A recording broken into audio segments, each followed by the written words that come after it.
Who or what are some of the things that have influenced and shaped your analysis in terms of how you're approaching your work today? Or there people or experiences? I know you've named some folks, you've named some books, but any things you'd mention in the moment around people, resources that have contributed to shaping your analysis and how you approach your work?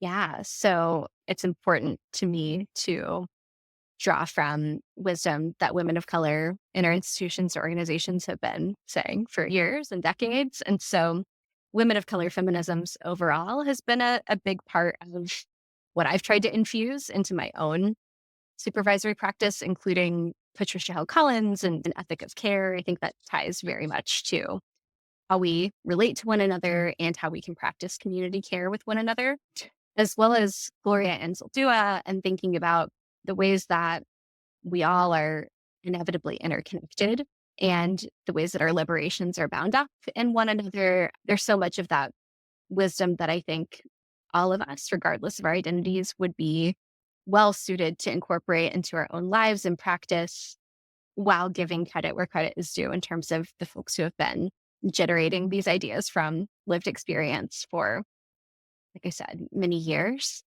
I think that it's also then important to me to take the energy, the frustrated energy that I felt when I haven't gotten what I needed from my Mm, supervisors mhm. into, and this isn't everybody's journey, but for me, my journey of resistance has been I'm really frustrated with what I'm not getting. Let me channel that into doing better by my team and by my supervisees and by the people that I work with or spend time with and collaborate with. And I think that that's an aspect of wisdom from our lived experiences that perhaps sometimes we can forget when we get spun out in frustration about Yeah. these folks are not treating us in the ways we deserve, which is valid and true.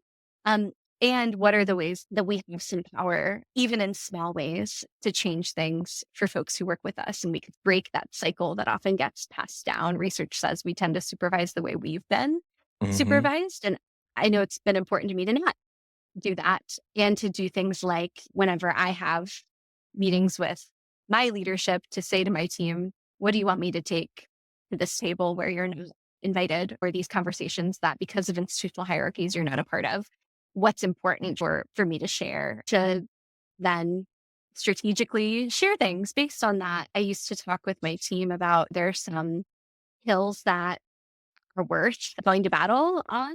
There are a lot of hills in our work of social justice Mm, we can bury under or go around or get bulldozers and move. Like they're really creative and innovative ways that we can engage with these obstacles and barriers that we come up across. Some of them in direct ways and some of them in indirect ways. For me, it's been important to remember that the frustrations I've come up against can be information that can fuel more strategic and creative ways of dealing with injustice in organizations. those frustrations, those experiences, what we don't want are often connected to values that communicate what we do actually want to experience. A lot of those experiences supported me in thinking, how do I want to supervise? And I think of that as well in some of my own experiences. It's like, all right, you did the twice a year supervision thing, but it's like, hey, in some environments I've been in, hey, folks are feeling like you're not able to take that vacation time or you're not able to take time away. Just establishing things within my own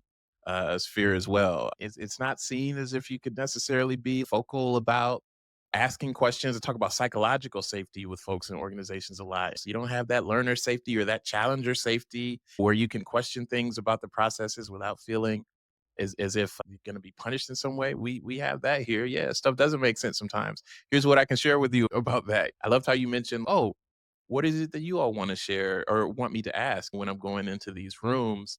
And all the things you were sharing is just reminding me other ways are possible. And so I'll share that with listeners too. Other ways are possible. And those experiences that we have that teach us and that we feel deeply about what we don't like to experience or don't want to experience can be connected to values about what we would like to experience and how we would want to be when it's our turn and role to make those decisions, how we can do things differently.